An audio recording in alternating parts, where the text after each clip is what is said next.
We die every night. We die every night.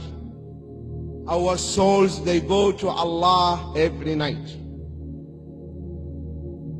Allah takes the souls every night. Some He keeps with Him, some He sends back.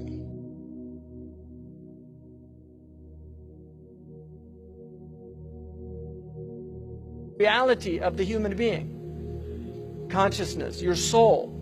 One of the reasons why we need sleep is because the soul can't take too much of this. In fact, we know one of the ways they torture people is sleep deprivation. Because the soul, if it stays too long in this realm, in the material realm, it gets psychotic. It has to go back into the spiritual, into the malakut. It has to get out of the mulk. Allah yatawaffa al-anfusa hina mawtiha. Allah takes the souls at the time of maut. Maut is death.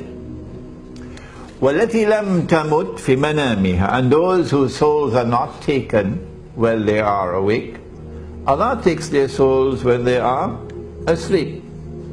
فَيُمْسِكُ الَّتِي قَضَى عَلَيْهَا الْمَوْتِ. When He takes your souls while you are asleep, He keeps those souls for whom maut is written. وَيُرْسِلُ الْأُخْرَى إِلَى أَجَلٍ مُسَمَّى. And the rest, He sends them back for a determined period of time. That's why the Prophet ﷺ taught us, when you get up in the morning, you say, Alhamdulillahi alladhi ahyana ba'dama amatana wa ilayhi nushur. Praise be to Allah who gave us life after we were dead. We were dead.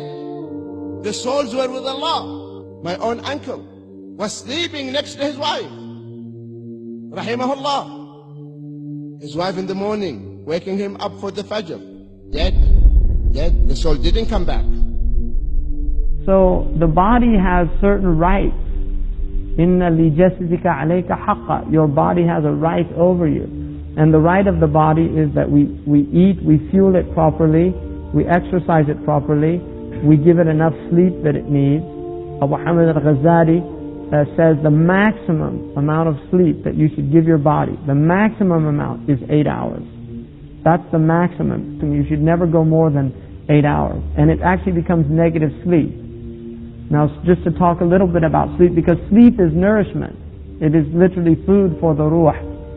The body is fed by proteins, carbohydrates, and lipids. But the ruh is fed by dhikr and by naum, by remembrance of Allah and by sleep. And that's why the more dhikr you do, the less sleep you need. People that do deep dhikr actually sleep less than people that don't. This is a fact. Now, the nature of sleep is, if you sleep before 12, and I'm using 12 midnight, not the number 12 like on the clock, but before midnight, if you look, if Fajr's at 4 and Maghrib's at 8, then 12 would be half night, midnight, right? The sleep after Isha, before midnight, is worth twice of sleep after. Say now you go to bed at 10:30 and you sleep till 12, that's the equivalent of 3 hours sleep. It's only an hour and a half, but because that sleep is before the half night, it's the equivalent of 3 hours. Right? So people, and this is why the sunnah of the Prophet was to go to bed immediately after Isha. And it's confirmed if you do it.